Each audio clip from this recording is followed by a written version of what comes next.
Wyobraź sobie, że to nie jest film, to jest twój poranek. Na szczycie muru, na wietrze stoi strażnik. Oparty o włócznie, ziewa, patrzy na pola, na las, na rzekę. Wszystko wygląda jak zawsze. I nagle widzi coś, czego wcale nie chce zobaczyć. Najpierw tylko jasna smuga kurzu na horyzoncie, jakby burza piasku, tylko że to nie jest pustynia. Z każdą minutą smuga rośnie, rozlewa się, zaczyna pulsować. To nie jest pogoda, to jest armia. Za chwilę usłyszysz, jak wygląda typowe oblężenie zamku. Nie z podręcznika, z perspektywy ludzi, którzy są po obydwu stronach muru. I gwarantuję ci jedno. Po tym odcinku inaczej spojrzysz na każdy zamek, każdą ruinę, każdy mur, koło którego przejdziesz. Strażnik biegnie w dół po krętych, kamiennych schodach. Dzwon alarmowy rozdziera poranek. W mieście budzą się ludzie. Ktoś jeszcze przed chwilą piekł chleb. Ktoś poił konie. Ktoś zamiatał dziedziniec. W jednej sekundzie wszystko zamienia się w chaos. Wojska! Wrzeszczy strażnik. Wojska od północy. Na murach pojawiają się kolejne sylwetki. Łucznicy, kusznicy, żołnierze z włóczniami. Na dziedzińcu dowódca w zbroi, z niedopiętym jeszcze napierśnikiem, wyciąga rękę w stronę bramy. Zamknąć wrota. Podnieść most. Ciężkie belki zgrzytają. Łańcuchy napinają się jak struny. Drewniany most nad fosą unosi się powoli, jakby z wahaniem. Ostatni spóźniony chłopak przeskakuje przez szczelinę, potyka się, prawie spada w dół.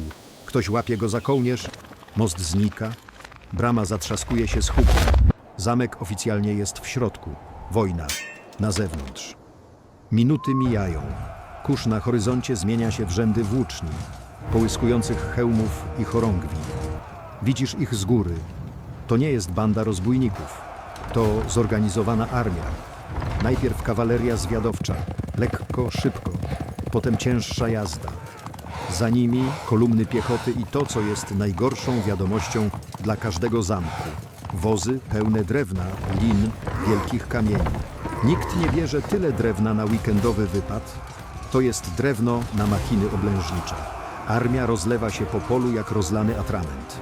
Dowódcy wskazują miejsca, tu namioty, tu palisada, tu latryny, tu miejsce na kuchnie polowe. W ciągu kilku godzin powstaje drugie partorzy miasto, tym razem przeciwko tobie. Z murów wszystko wygląda prawie spokojnie, ale jeśli przybliżysz obraz, zobaczysz szczegóły. Robotników ścinających drzewa w lesie, ludzi mierzących odległości między murami a planowanymi stanowiskami katapult, cieśli, którzy wycinają pierwsze kanciaste belki pod wielkie ramiona makin. Zamek nie jest już po prostu budową, jest celem. Wewnątrz twierdzy dowódca zwołuje radę. Na stole mapa okolicy, parę kamyków zamiast wojsk, kilka pionków zamiast oddziałów. Dowódca stawia dłonią barykadę z kamyczków. Mają więcej ludzi, mówi spokojnie. Prawdopodobnie 2-3 razy tyle co my. Mają też czas. To jest ich największa broń. Nie miecz, nie ogień, czas. Wszyscy milczą. Jeśli będziemy mądrzy, ciągnie, mur i bramy będą naszym sprzymierzeńcem. Jeśli będziemy głupi, głód i choroby zrobią za nich całą robotę. Spójrz jeszcze raz na tę scenę. To jest sedno oblężenia. Nie romantyczny szturm, nie jeden bohater na murach. To gra na wyczerpanie. Dla napastników i dla obrońców. Mijają pierwsze dni. Obóz oblężniczy rośnie, zamek iże maleje. Nie dosłownie, ale tak się czują ludzie w środku. Jakby świat za murami coraz bardziej naciskał. Na przedpolu pojawiają się pierwsze konstrukcje. Ramiona maszyn oblężniczych leżą jeszcze na ziemi. Liny są splątane, ale widać kierunek. Jedna z wież strażniczych na murze robi coś, co wielu widzów na YouTubie nie robi nigdy. Liczy. Żołnierz na szczycie mierzy odległość wzrokiem. Za blisko, żeby ich zlekceważyć, mruczy. I za daleko, żeby łatwo zniszczyć. Dokładnie tam, gdzie mają stanąć katapulty. W nocy obóz żyje swoim życiem. Ogniska, śmiechy, kowale poprawiający zbroje, przekleństwa, krzyki dowódców. Z murów widzisz tylko migoczące punkty. W twierdzy cisza. Bezpieczna? Nie do końca. Na dziedzińcu otwierają się spichlerze. Służba pod okiem zarządcy zaczyna liczyć worki zboża, beczki z solonym mięsem, zapasy owsa. Jeśli będziemy trzymać rację, mówi zarządca, starczy na... Milknie. Dowódca patrzy na niego twardo. Mów. Na kilka miesięcy. Jeśli nikt nie zachoruje, jeśli nic się nie zepsuje, jeśli nie będzie żadnego pożaru. Jeśli to najbardziej niebezpieczne słowo w oblężeniu. Pierwszy strzał z katapulty nigdy nie jest dokładny. To bardziej wiadomość niż broń. W południe, przy pełnym świetle dnia, jedna z machin, zbudowana na prędce, napina swoje liny po raz pierwszy. Ramię idzie w dół. Przeciwwaga opada. Kamień wielkości beczki startuje z gwizdem. Mija mur o kilka metrów, spada na pole za zamkiem z ogromnym tępym hukiem. Kurzy się, wszyscy milczą. Na murach ktoś parska śmiechem. Nie trafili. Dowódca nie śmieje się. Wie, że to dopiero początek. Drugi strzał jest już lepszy. Kamień uderza w mur. Kruszy kilka cegieł, robi odłup. Ten dźwięk pękania kamienia zna każdy obrońca. To dźwięk, który śni się później po nocach. Mijają kolejne dni. Katapulty nie strzelają non-stop. To nie jest film akcji. To jest rytm. Napięcie, strzał, cisza, naprawa. Przestawianie, kolejny strzał. Za każdym razem mur pęka odrobinę bardziej. Nie widać wielkiej dziury, ale kamienie, które przez setki lat stały spokojnie, teraz zaczynają się męczyć. Na dziedzińcu nowy problem. Studnie powoli obniżają poziom wody. W pewnym momencie ludzie zaczynają się domyślać, że nie ma ich tu na tydzień, tylko na tyle, ile wytrzymają. I wtedy napastnicy zmieniają taktykę. Któregoś ranka na machiny nie ładuje się już zwykłych kamieni. Robotnicy przynoszą coś innego. Czarne, napęczniałe bryły, trupy padłych koni, czasem ludzi, worek z odpadkami, zgnilizną, zawartością latryn. To jest najstarsza forma wojny biologicznej. Prosta, skuteczna i obrzydliwa. Nie musisz tego pokazywać bardzo dosłownie.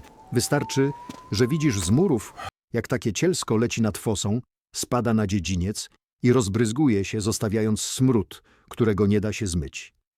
W zamku nie ma miejsca, żeby to gdzieś odciągnąć daleko. Dziedziniec jest mały. Ludzie mieszkają tuż obok. Każdy oddech to ryzyko choroby. Napastnicy używają jeszcze jednej broni – dymu. W nocy, gdy wiatr wieje w stronę zamku, pod mury podciągane są wózki z mokrymi gałęziami, siarką, smołą, czasem ziołami, które dają gryzący, duszący dym. Podpalają je, odjeżdżają. Szary, żółtawy obłok pełznie w stronę murów, jak żywa istota. Na wieżach strażnicy zakładają wilgotne szmaty na twarze. Łucznicy mrużą oczy. Kaszel miesza się z rozkazami. Jeden z młodszych obrońców, który pierwszy raz jest w prawdziwej wojnie, próbuje oddychać głębiej, żeby przetrzymać. Zaczyna się dusić. Koledzy odciągają go w głąb wieży. To nie dym z ogniska, syczy starszy żołnierz. To macie złamać. Nie tylko ciało, głowę też. A teraz przenieśmy się pod ziemię. Nie w metaforycznym sensie, dosłownie. Pod murami od strony obozu zaczynają się prace, których z murów prawie nie widać. Grupa ludzi, często nie żołnierzy, idzie w dół w wykopanym szybie. Każdy ma w ręku łopatę, kilof, czasem tylko drewnianą łyżkę, gdy jest ciasno. Kopią tunel w stronę fundamentów muru, wzmacniają go belkami. Im bliżej muru, tym ciszej pracują. Ich zadanie jest proste. Podciąć ten mur od spodu, podpalić belki, sprawić, żeby fragment ściany zamienił się w stertę gruzu w dokładnie tym momencie, gdy wojsko będzie gotowe do szturmu. To się nazywa podkop. W zamku ktoś zaczyna coś podejrzewać. Stary weteran, który widział już niejedno oblężenie, siada w nocy przy chłodnym kamieniu i nasłuchuje. Nie hałasów z zewnątrz, nie krzyków z obozu. Słucha ziemi. Po chwili woła innych. Kładą ucho do podłogi, do fundamentu wieży. Nic. Cisza. Kolejnej nocy. Znowu. Tym razem ktoś mówi: słyszę. Jakby kroki. Jakby tari kucie. Jeśli ty to słyszysz, to znaczy, że wróg jest już bardzo blisko. Zaczyna się wyścig. Czy zdążymy wykopać własny tunel naprzeciwko ich tunelu i zaskoczyć ich pod ziemią? Kontrmina. W obydwu stronach Ciemne, duszne korytarze. Światło pochodni. Rozgrzany pot, stęchły zapach ziemi. Po jednej stronie ludzie, którzy chcą zawalić mur. Po drugiej ci, którzy chcą go ratować. Spotkają się w pół drogi, albo i nie. Czas w oblężeniu płynie inaczej. Na początku każdy dzień jest pełen adrenaliny. Nowe rozkazy, nowe zagrożenia, nowa dziura w murze do załatania. Po kilku tygodniach adrenalina się kończy. Zostaje zmęczenie. Na dziedzińcu coraz częściej słychać kłótnie. Ktoś narzeka, że dostaje za mało chleba. Ktoś inny, że woda jest brudna. Żołnierze przesuwają się w kolejce do kotła z cienką zupą. Kiedy nas ktoś odsieczy? Pyta ktoś. Dowódca nie odpowiada. Nie dlatego, że jest okrutny, dlatego, że sam nie wie. Oblężenie to nie tylko walka z tymi za murami. To także walka z tymi w środku, z ich strachem, głodem, wściekłością. I właśnie wtedy, gdy wszystkim wydaje się, że gorzej być nie może, ziemia zaczyna mówić głośniej. W nocy, pod jedną z wież, słychać już nie tylko ciche stuk, stuk, ale całe krótkie serie uderzeń. Jak serce, które bije coraz szybciej. Żołnierz na murze czuje, że kamień pod jego stopami lekko drży. Patrzy na ścianę. Zauważa pęknięcia, których nie było wczoraj. Dowódca zamku staje na szczycie wieży i widzi to wszystko. Smukłe linie pęknięć jak pajęczyna, która wchodzi coraz wyżej. W dole, po tamtej stronie przemykają sylwetki ludzi z pochodniami.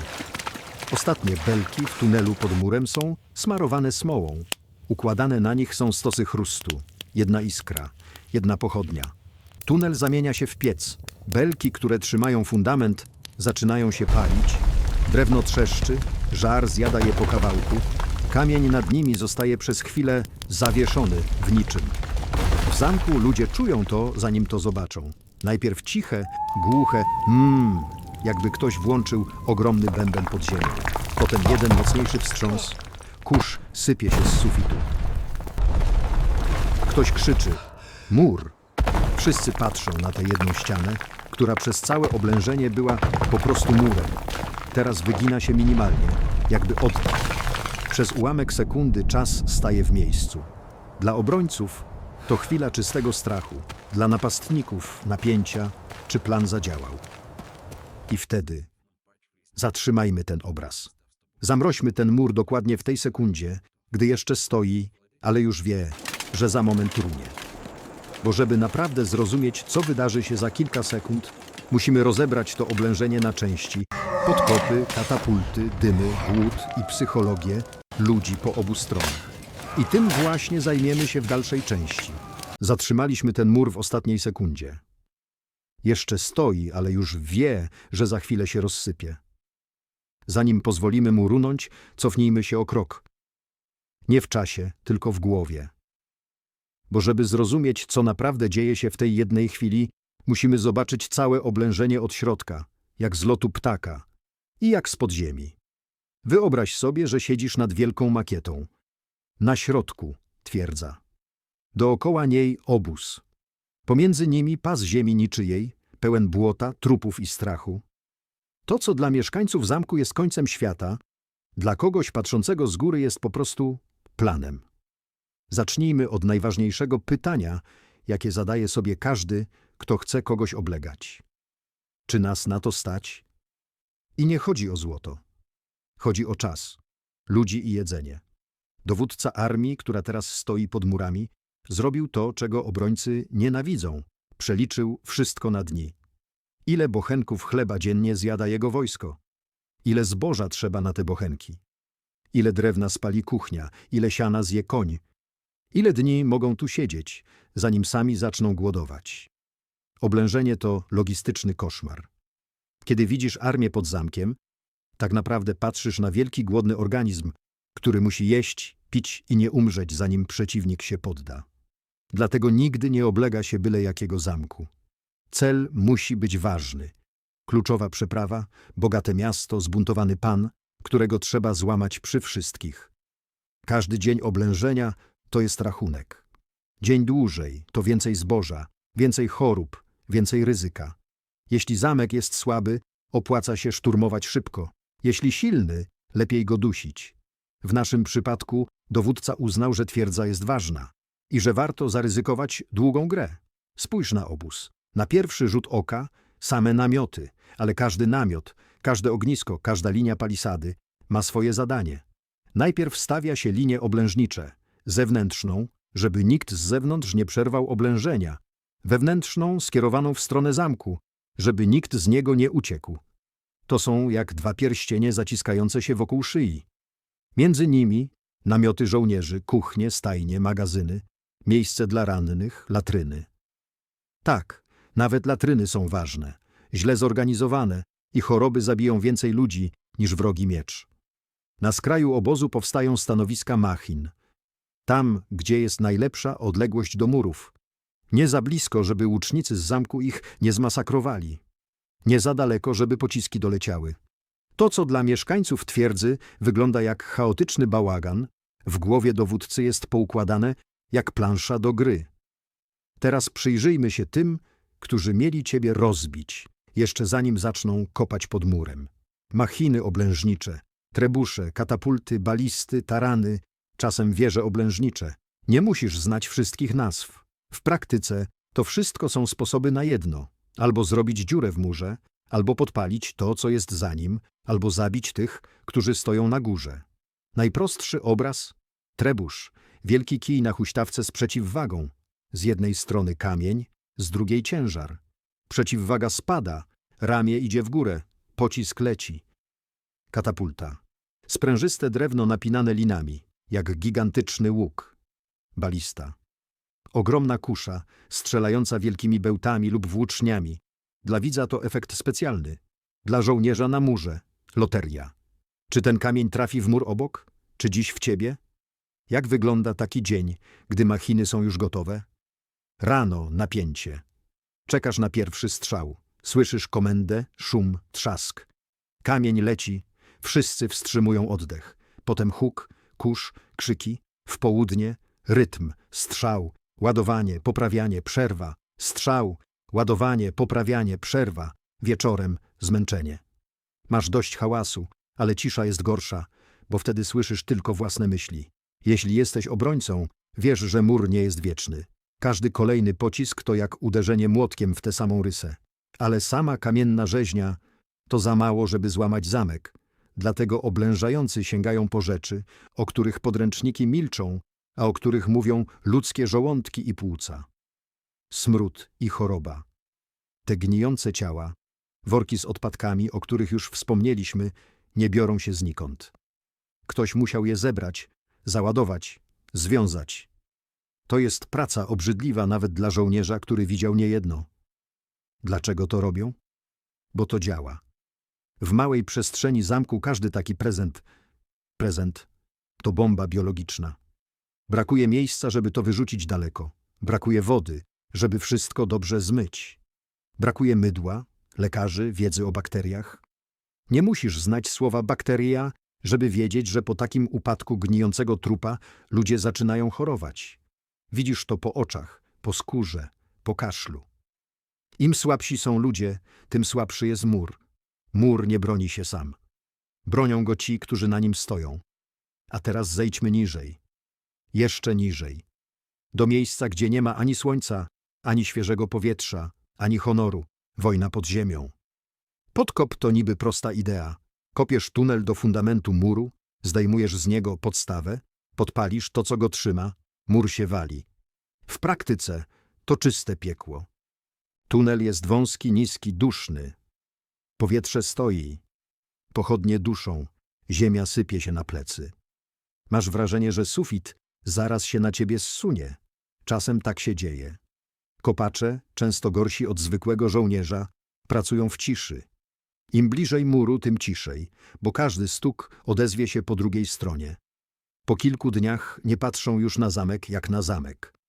Dla nich to tylko kierunek i cienka linia kamienia nad głową. Kiedy są już wystarczająco blisko, tunel podpiera się belkami, jak rusztowanie. Na te belki kładzie się chrust, smołę, cokolwiek, co dobrze się pali, a potem wystarczy jedno – płomień. Belki trzymają mur tak jak kości trzymają ciało. Kiedy ogień zje je do końca, wszystko, co na nich leży, traci sens.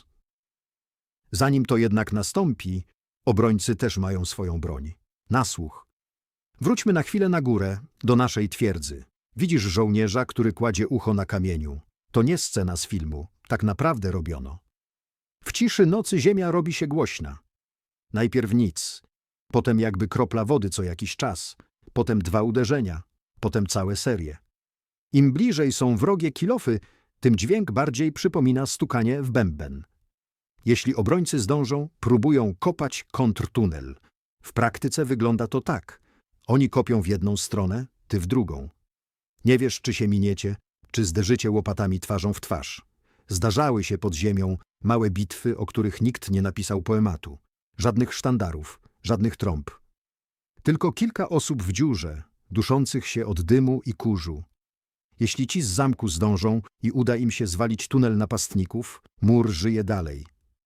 Jeśli nie, wracamy do chwili, w której zatrzymaliśmy obraz. Zanim mur runie, zobaczmy jeszcze jedną stronę oblężenia. Nie tą, która strzela, kopie i podpala, ale tą, która tylko czeka. Codzienność w oblężonym zamku. Pierwsze dni, napięcie, ale jeszcze jest pełno jedzenia. Magazyny pełne worków, beczki ciężkie, studnie dają wodę chętnie. Ktoś rzuci żart przy kotle, ktoś inny opowie, że to nie potrwa długo, przyjdzie odsiecz. Żołnierze kłócą się o to, czy lepiej stanąć na tej, czy na tamtej wieży. Mijają tygodnie. Racje zmniejszają się. Chleb jest cieńszy. Zupa jest bardziej wodą niż zupą. Mięso pojawia się rzadziej i w mniejszych kawałkach. Najpierw idą pod nóż zwierzęta, które można zastąpić. Psy, konie, czasem nawet koty. Ludzie zaczynają być drażliwi. Ktoś krzyknie w kolejce, ktoś inny odda mu pięścią. Żołnierz, który tydzień temu dzielił się kubkiem, teraz zasłania go ręką. Starsi mówią, trzeba trzymać dyscyplinę. Młodsi pytają, za co właściwie umieramy? Choroby przychodzą po cichu. Najpierw ktoś ma biegunkę, potem 2. Potem pół baraku. Woda w beczce nie jest już tak czysta jak na początku. Nie ma gdzie wylewać ścieków, nie ma gdzie wysuszyć ubrań. W zamkniętej przestrzeni każdy kaszel to jak dzwonek. Dowódca musi walczyć na 2 frontach. Z wrogiem za murem, z paniką w środku.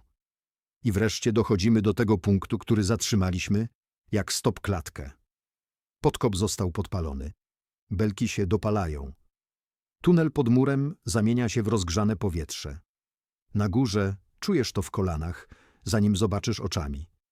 Kamień delikatnie drży, jak stary dom, którym zatrzęsło, gdy przejechała ciężarówka. Żołnierze na murze patrzą po sobie. Niektórym drżą dłonie. Inni ściskają miecze tak mocno, że bieleją knykcie. Napastnicy czekają. Ci najbliżej tunelu nasłuchują trzasku, skrzypienia, tego charakterystycznego łupnięcia, gdy pierwsza belka się łamie. Za nimi już stoją oddziały szturmowe, tarcze, drabiny, włócznie. Każdy wie, że kiedy mur się zawali, czas zacznie biec 2 razy szybciej. Teraz odblokujmy tę stopklatkę. Belki pod murem pękają jedna po drugiej. Najpierw jedna gdzieś w ciemności, potem druga. Mur robi minimalny ruch, którego nie widać, ale czuć. W ciągu ułamka sekundy całe dziesiątki ton kamienia tracą oparcie. Grawitacja robi resztę. Z góry wygląda to jak powolne osuwanie się. Z bliska jak eksplozja bez ognia. Kamień z hukiem jedzie w dół, wzbijają się tony kurzu. W powietrzu kawałki muru, drewna, metalu. Krzyki obrońców giną w tym jednym ogromnym dźwięku – runięcia. Tam, gdzie przed chwilą był mur, powstaje krater. Na chwilę wszyscy są ogłuszeni – i obrońcy, i napastnicy. Ale dla tych, którzy przyszli spod znaku oblegającej armii, ta dziura to nie tragedia, to zaproszenie. Dowódca tylko podnosi rękę. Naprzód. I teraz dochodzimy do najważniejszej rzeczy, jaką musisz z tego zrozumieć. To, co widzisz, wielki wyłom w ścianie, nie jest przypadkiem. To nie jest szczęśliwy strzał. To jest skutek setek małych decyzji i działań. Wyboru miejsca pod obóz, dni strzelania z machin, tygodni kopania tunelu, używania dymu i smrodu, osłabiania ludzi w środku. Oblężenie zamku rzadko wygrywa jedna szarża. Najczęściej wygrywa wytrwałość i logistyka. Za chwilę ta armia spróbuje wlać się przez wyrwę, jak woda przez przerwany wał. Obrońcy będą walczyć na stercie własnych kamieni. Ciała będą mieszać się z gruzem. Ale to już inna historia. O szturmach, walce wręcz na wyłomach, o tym, jak wygląda kilka minut najgorszego chaosu w życiu człowieka. Jeśli chcesz, możemy w kolejnym odcinku wejść dokładnie w ten moment, w bitwę w wyrwie, krok po kroku. A w tej części zapamiętaj jedno. Za każdym dramatycznym ujęciem runącego muru stoi długa, powolna, brudna praca, w której największą bronią nie jest miecz ani ogień. Największą bronią jest czas. Zatrzymaliśmy się w momencie, kiedy mur runął, a w powietrzu wciąż unosi się kurz. Zanim jednak wpuścimy przez tę wyrwę ludzi z mieczami, zatrzymajmy się jeszcze raz, nie przy kamieniach, przy ludziach. Bo tym, co naprawdę decyduje o wyniku oblężenia, nie jest tylko liczba machin, głębokość tuneli czy wysokość muru. Decyduje to, ile człowiek jest jeszcze w stanie znieść. Wyobraź sobie, że cofamy czas o kilka dni. Mur jest jeszcze cały. Podkop wciąż się kopie. Kamienie wciąż spadają, ale wyrwy jeszcze nie ma. Jest zwykły dzień oblężenia, jeśli można tak powiedzieć. Poranek w zamku. Dzień zaczyna się od dźwięku. Nie budzika. Nie koguta na wsi. Budzi cię skrzypienie wiadra, które ktoś ciągnie ze studni. Kroki na drewnianej galerii. Kichnięcie kogoś, kto spał za blisko przeciągu. Cichy kaszel, który nie wróży nic dobrego. Otwierasz oczy. Nie widzisz sypialni. Widzisz izbę, w której śpi kilkanaście osób. Część na ławach, część na siennikach, ktoś owinięty płaszczem w kącie. Powietrze jest ciężkie. Mieszanka potu, dymu spaleniska i wilgoci. Przez okienko wpada wąski snop światła. Widać drobinki kurzu i dymu tańczące w powietrzu. Ktoś stuka w drzwi. Wstawajcie. Zmiana na murach. Nie ma czasu na przeciąganie się. Nie ma 5 minut. Każda zmiana musi być na czas, bo tam, na górze, nie można zostawić dziury. Racje i woda. Zanim wyjdziesz na mur, musisz coś zjeść. Kiedy oblężenie trwa długo, śniadanie nie jest posiłkiem. Jest przypomnieniem, że zapasy się kończą. Dostajesz kawałek chleba, mniejszy niż tydzień temu. Trochę zupy, która widziała mięso z daleka. Łyk wody. Słyszysz, jak ktoś marudzi? Kiedyś na śniadanie była kiełbasa, kiedyś burczy drugi. Nie było armii pod murami. Przy beczkach z wodą pojawia się napięcie. Każdy patrzy, ile komu nalali. Czy straż przy studni, nie po znajomości, daje komuś więcej. Napięcie w kolejce po wodę jest czasem większe niż na murach, bo miecza możesz nie zobaczyć cały dzień, ale pragnienie czujesz co godzinę. Zmiana na murach, schody na mury są wąskie, kręte. Gdy idziesz w górę, ktoś schodzi w dół, mijacie się ramionami, ramionami uderzasz w ścianę. Na górze uderza cię świeższe powietrze, ale świeższe tylko trochę. Zamiast dymu z palenisk, dym z ognisk w obozie wroga. Patrzysz w dół i widzisz to samo, co wczoraj. I przedwczoraj. I tydzień temu. Rzędy namiotów, palisady. Maszyny oblężnicze jak wielkie szkielety, ludzie poruszający się jak mrówki. Z daleka wygląda to prawie spokojnie. Jak obóz na wielkim jarmarku, ale to nie jest jarmark. To jest jarmark, na którym w ofercie jest tylko twoja twierdza. Na murze każdy ma swoje miejsce. Łucznicy stoją tam, gdzie spodziewają się ruchu. Kusznicy mają swoje gniazda. Między nimi ludzie z kamieniami, hakiem, wiadrem piasku do gaszenia ognia. Dowódca odcinka chodzi wzdłuż. Patrzy, czy nikt nie śpi, nikt nie wyszedł na chwilę. Taki dzień potrafi być nudny i przerażający jednocześnie, bo przez większość czasu nic się nie dzieje. Ale w każdej chwili coś może się zacząć. Monotonia i nagłe piekło. To jedna z najgorszych rzeczy w oblężeniu. Nagła zmiana z nudy w chaos. Przez godzinę patrzysz na obóz, na którym tylko dymi się z kuchni, plotkujesz z kolegą, zastanawiasz się, czy rozdzielą wam nowe strzały. Poprawiasz skórzany pasek, przeciągasz się i wtedy nagle widzisz, że przy jednej z machin oblężniczych coś się zmienia. Ludzie zaczynają biegać, kołowroty się kręcą. Pojawia się nowy pocisk. Ktoś krzyczy: uwaga, strzelają! Wszystko przyspiesza. Głowa idzie w dół, tarcza w górę. Kolana miękną, ale stoisz, bo nie chcesz, żeby ktoś powiedział, zrzuciło go ze strachu, nie od kamienia. Słyszysz trzask, szum, ten charakterystyczny dźwięk przesuwającego się powietrza. Kamień leci, nie wiesz, gdzie spadnie, nikt nie wie. To jest moment, w którym wszyscy są równi, i dowódca, i zwykły żołnierz, i chłopak, i stary weteran. Los wybiera. Tym razem kamień uderza w mur kilka metrów dalej. Odłamki lecą, jedna mniejsza bryła odbija się i uderza kogoś w nogę. Krzyk, krew.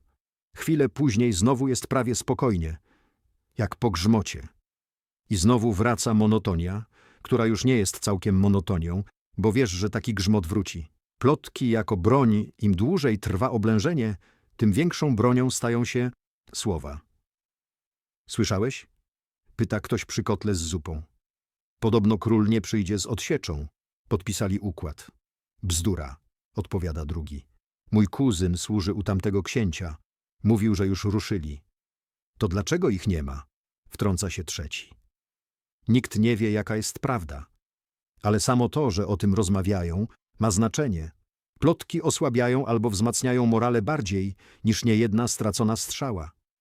Czasem wrogowie pomagają tym plotkom.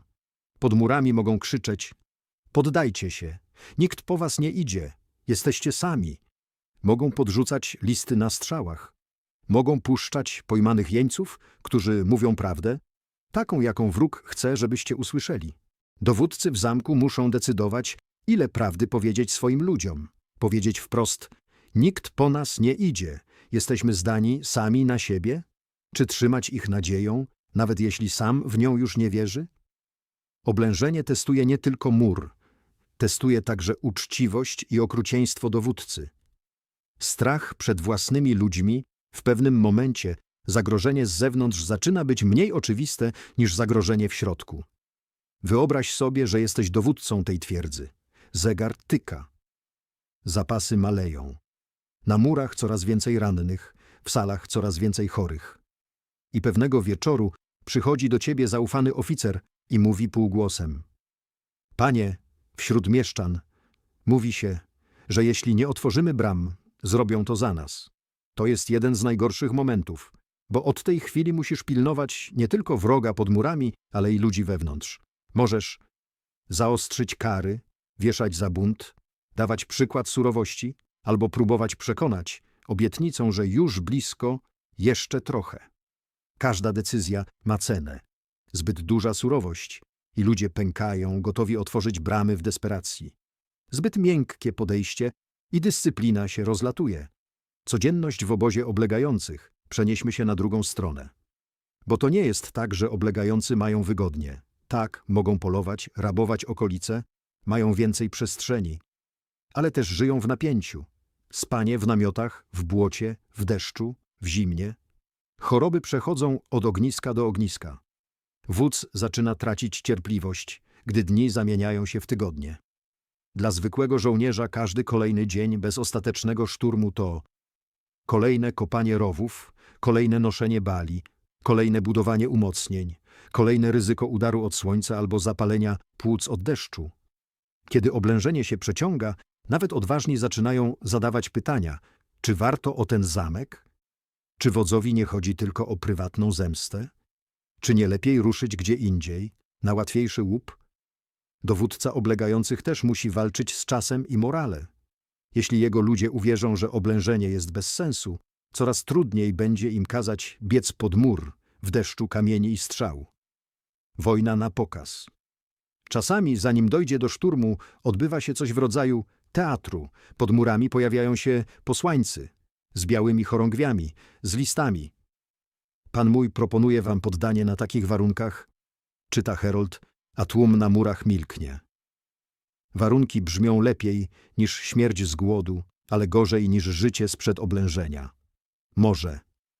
Oddanie zamku, ale z gwarancją życia dla obrońców. Wyjście z bronią, ale bez zapasów. Oszczędzenie mieszkańców, ale ukaranie dowódców. Każda taka propozycja to test. Dowódca twierdzy musi odpowiedzieć tak, żeby nie okazać słabości przed wrogiem, a jednocześnie nie stracić twarzy przed własnymi ludźmi. Czasem odrzuca warunki. Czasem przeciąga rozmowy, żeby zyskać czas. Czasem przyjmuje, ale pod pewnymi warunkami. Czasem obie strony wiedzą już, że to tylko gra pozorów, bo tak naprawdę wszyscy czekają na ostatni wielki szturm. Noc przed szturmem, każde oblężenie ma taki moment, noc, po której wszystko będzie inne. Albo zamek się utrzyma, albo padnie, albo armia oblegająca złamie obrońców, albo sama będzie musiała się wycofać. Nie zawsze wiadomo z wyprzedzeniem, że ta noc jest tą nocą. Czasem widać to po ruchu w obozie. Nagle więcej ognisk gaśnie wcześniej, słychać mniej śmiechu. Niektórzy żołnierze ostrzą broń dłużej niż zwykle. Dowódcy zwołują narady. Na brzegu, przy fosie, pojawiają się przygotowane drabiny, tarcze, faszyny, tarany. Na murach też coś się zmienia. Straże są podwajane. Dowódca obchodzi każdego, patrzy mu w oczy. Nie po to, żeby go przestraszyć, po to, żeby zapamiętał jego twarz. W salach zamkowych cisza. Ktoś modli się pod nosem. Ktoś pisze list, którego nikt nigdy może nie przeczyta. Dzieci, jeśli są, śpią niespokojnie. Dorośli patrzą po sobie, udając, że wszystko jest w porządku. Co się dzieje w głowie żołnierza? Spróbuj na chwilę wejść w głowę jednego z obrońców. Ma może 20 parę lat. Nie jest bohaterem z legendy. Jest kimś, kto miał swoje plany, może rodzinę, może marzenia o kawałku ziemi. Teraz stoi na murze, z mieczem, który nagle wydaje się cięższy niż zwykle. Wie, że jeśli mur padnie, będzie musiał walczyć na bliskim dystansie, bez pola do odwrotu, bez ucieczki. Wie też, co może się stać, jeśli zamek zostanie zdobyty. Plądrowanie, gwałty, mordy. Tak zawsze wyglądało zdobywanie twierdzy, która się nie poddała. Strach miesza się z wściekłością. Z jednej strony chciałby uciec, zniknąć, być gdzie indziej. Z drugiej każdy kamień tego muru, każda belka bramy to teraz jego świat. Jeśli otworzy bramę, zdradzi wszystkich wokół. Jeśli zostanie, może zginąć, ale z poczuciem, że zrobił swoje. W oblężeniu bohaterstwo nie wygląda jak w filmie. Czasem bohaterstwem jest po prostu to, że nie zbiegasz z posterunku, że nie otwierasz bramy w panice, że stoisz tam, gdzie masz stać, nawet jeśli kolana ci się trzęsą. Co się dzieje w głowie napastnika? Teraz wejdźmy w głowę jednego z tych, którzy stoją w obozie, z tarczą i drabiną. Dla niego ten zamek to cel kampanii. Może obiecano mu łup, może awans, może po prostu żołd. Wie, że kiedy padnie rozkaz do szturmu, będzie musiał biec pod mur. Po śliskim błocie, pod deszczem strzał, w huku kamieni, które spadają z góry. Wie, że wielu nie dobiegnie nawet do fosy. Wie, że ci na murach będą mieli przewagę wysokości. Po co to robi? Tu wchodzą w grę różne rzeczy. Strach przed karą za nieposłuszeństwo, lojalność wobec wodza, chciwość, żądza sławy, rozpęd wojny. Wszyscy biegną, więc ja też. Oblężenie nie jest czarno-białe. Nie wszyscy obrońcy są aniołami. Nie wszyscy napastnicy to potwory. To ludzie, których wciągnęła maszyna historii. Powrót do naszej twierdzy. Wróćmy do naszej twierdzy, do chwili tuż przed runięciem muru. Wiesz już teraz, jak wyglądał obóz, jak działały machiny, jak kopano podkop, jak żyli ludzie po obu stronach, jak hymn oblężenia śpiewają nie tylko miecze, ale też głód, choroba, plotka i strach. Więc kiedy mur wreszcie pęka, widzisz w tej scenie więcej niż tylko kamień. Widzisz dziesiątki dni napięcia. Belki pod murem się palą. Tunel zamienia się w piec. Fundament traci grunt. Mur, który stał tu może 100-200 lat, nagle w ciągu kilku sekund przestaje istnieć. Ale to, co się teraz wydarzy, to nie jest już powolna wojna na czas. To będzie najkrótsza, najgwałtowniejsza część oblężenia. Kilka minut, które zadecydują o wszystkim. Napastnicy pójdą w szturm przez wyrwę. Obrońcy spróbują zbudować z gruzów nowy mur z ciał i tarcz. Miasto albo zostanie wybite, albo ocaleje, zależnie od decyzji jednego człowieka i przypadku. I właśnie temu poświęcimy ostatnią część tego podcastu. Jak wygląda szturm przez wyłom, co dzieje się minuta po minucie i co zostaje po oblężeniu, gdy kurz już opadnie, a dzwony przestaną bić. Bo oblężenie nie kończy się w momencie zwycięstwa. Dla wielu ludzi prawdziwy koszmar zaczyna się dopiero wtedy. W kolejnej części wejdziemy razem prosto w tę wyrwę. Krok po kroku. Pamiętasz ten moment, w którym zatrzymaliśmy obraz? Mur pęknięty jak pajęczyna, kurz sypiący się z kamieni, żołnierze patrzący po sobie z przeczuciem, że coś się zaraz stanie. Teraz odklikamy pauzę. Najpierw słychać dźwięk. To nie jest jeden grom, to seria, trzask, chrupnięcie, głuchy jęk kamienia. Belki w podkopie palą się już tylko nad żarem. To, co miały trzymać, trzyma się siłą przyzwyczajenia. W pewnej sekundzie cała ta konstrukcja mówi dość. Fundament pod murem puszcza. Dziesiątki ton kamienia tracą oparcie. Mur nie runie, jak w filmie, w jednym kawałku. On się łamie, składa, rozsypuje. Najpierw dolna część wyślizguje się do środka. Górne kamienie jadą za nią, jak lawina.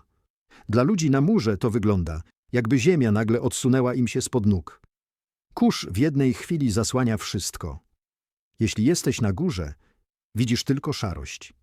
Jeśli jesteś na dole, czujesz uderzenie powietrza, jak przy bliskim piorunie. Ktoś krzyczy. Ktoś inny nie zdąży. Ale dla dowódców po obu stronach ta chwila nie jest zaskoczeniem. Ona była celem. Dowódca oblegających tylko to obserwował. Gdy mur zaczyna się sypać, nie ma czasu na podziwianie widoku. Podnosi rękę. Teraz. Rozkaz idzie jak fala. Trąbki, krzyk oficerów, tarcze w górę, drabiny chwytane mocniej. Cała ta armia, która tyle dni siedziała, kopała, budowała, nagle rusza. Z daleka wygląda to jak ciemna fala, która wlewa się w jedną stronę pola. Najpierw biegną ci z tarczami, za nimi ci z włóczniami i toporami. Gdzieś z tyłu łucznicy szykują się, żeby strzelać nad głowami swoich.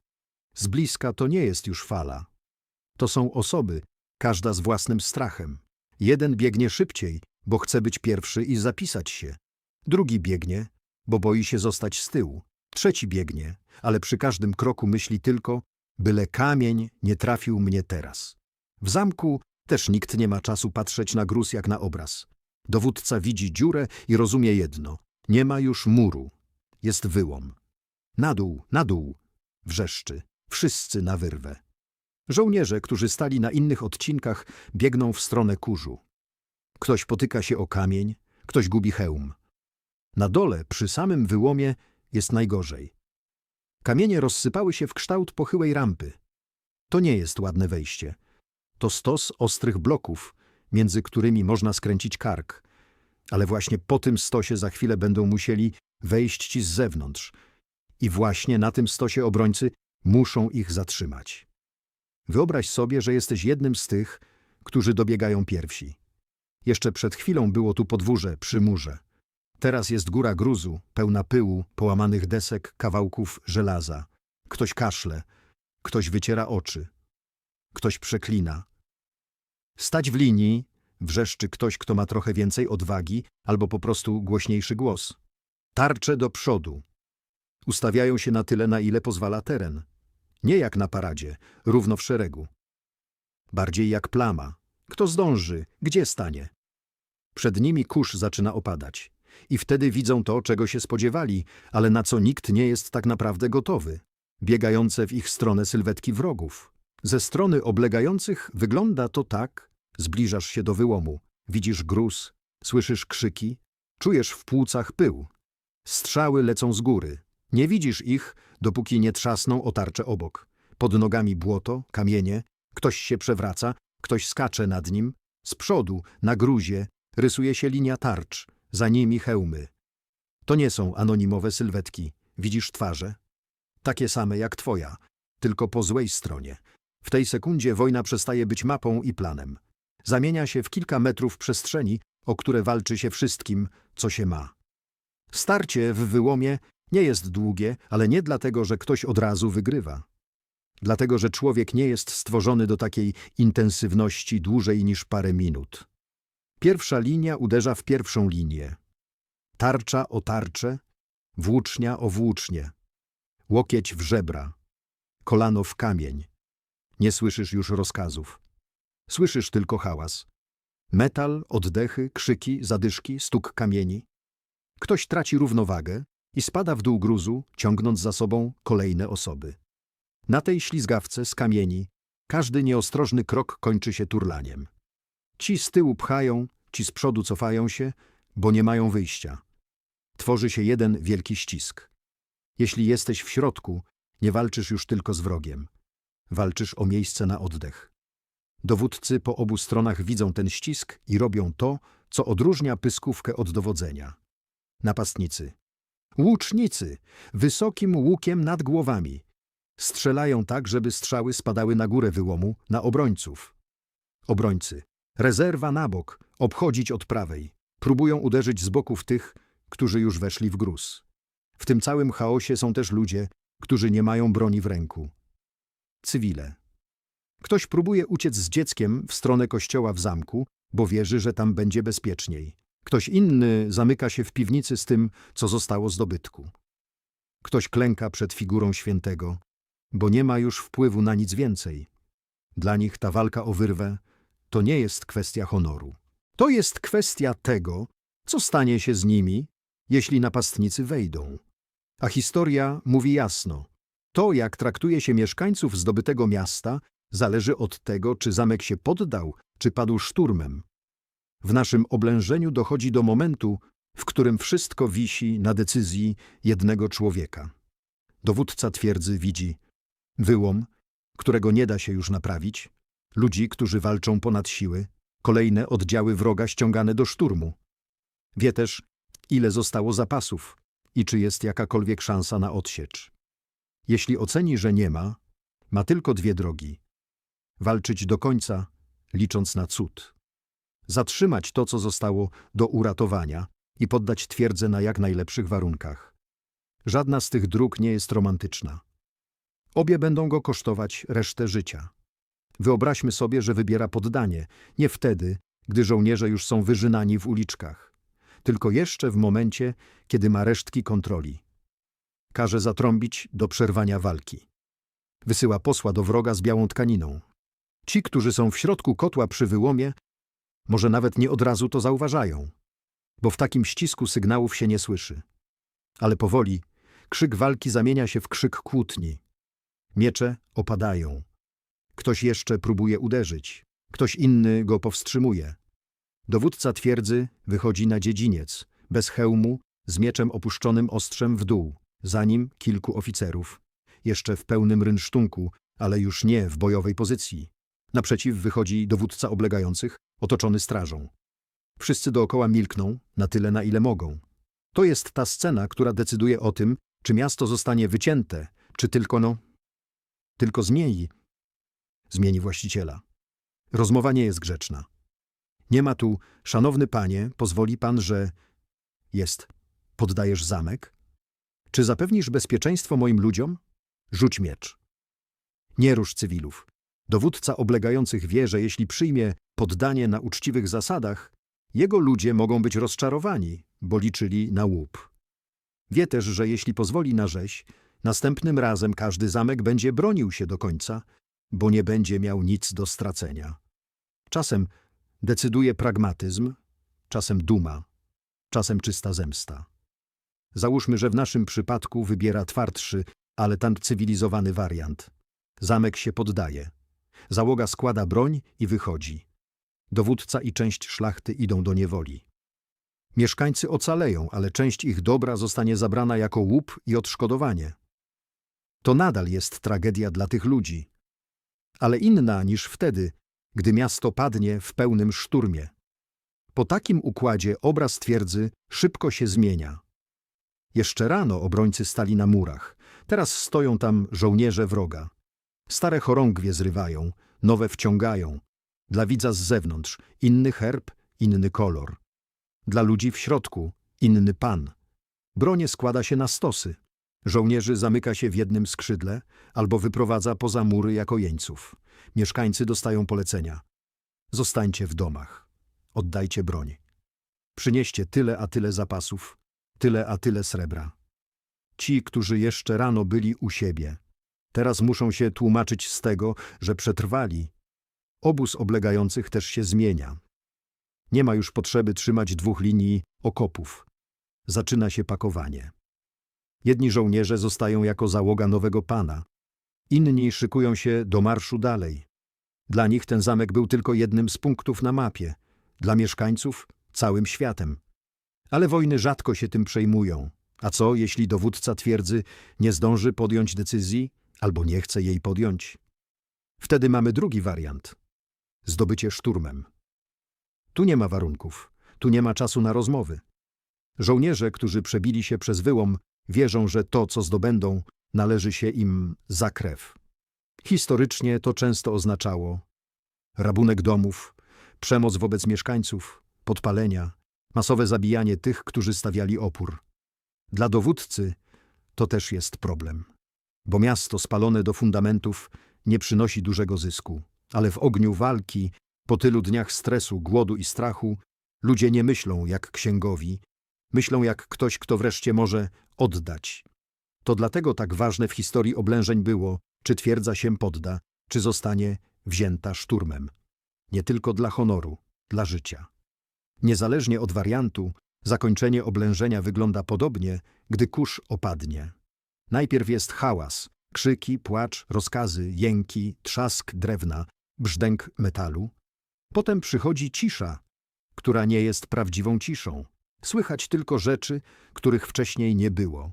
Łopaty w ziemi za murami, skrzypienie wozów wywożących trupy i gruz, głosy modlitwy, półgłośne, zmęczone.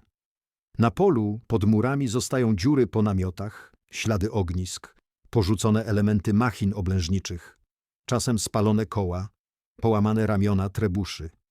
W zamku zostają ślady wewnątrz, ślady ognia na ścianach, ślady krwi, które ktoś będzie próbował zmyć, puste haki tam, gdzie wisiały kiedyś rodzinne przedmioty. Po kilku dniach zaczyna się coś, co zawsze przychodzi po zniszczeniu. Normalizacja. Nowa załoga ustala nowe zasady. Kupcy próbują zrozumieć, czy będą dalej handlować. Rzemieślnicy patrzą, czy da się jeszcze pracować w tym, co zostało z miasta.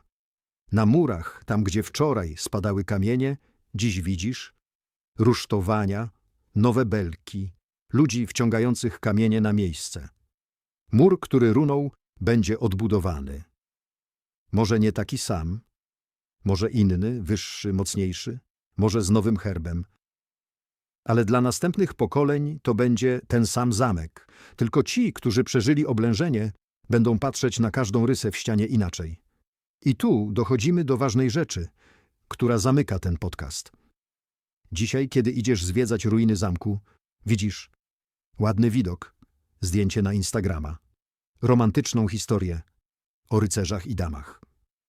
Rzadko myślimy o tym, że te mury czasem widziały miesiące oblężenia, słyszały oddechy ludzi śpiących w jednym pokoju, czuły drgania od podkopów pod spodem, trzymały w środku strach, który nie mieścił się w słowach. To, co dla nas jest piękną ruiną, dla kogoś było miejscem, w którym decydowało się, czy dziecko przeżyje zimę, czy rodzina będzie miała gdzie mieszkać, czy ktoś zobaczy jeszcze wschód słońca bez dymu nad obozem. W tym odcinku przeszliśmy przez całe oblężenie. Od pierwszej smugi kurzu na horyzoncie, przez budowę obozu, machiny, podkopy, przez głód, choroby i plotki, aż po wyłom w murze, szturm i poddanie. To był model typowego oblężenia. W kolejnych odcinkach możemy wejść w konkretne, prawdziwe oblężenia z historii, zobaczyć, co z tego schematu się sprawdzało, co było inne, gdzie ludzka głupota lub spryt wszystko zmieniały. A kiedy następnym razem zobaczysz zamek, czy na żywo, czy na zdjęciu, spróbuj przez chwilę wyobrazić sobie nie tylko mury, wyobraź sobie obóz dookoła, dym, tunel pod spodem. I ludzi, którzy przez tygodnie liczyli każdy bochenek chleba, czekając aż ktoś powie, podnoszą most albo opuszczają go. Oblężenie się skończyło.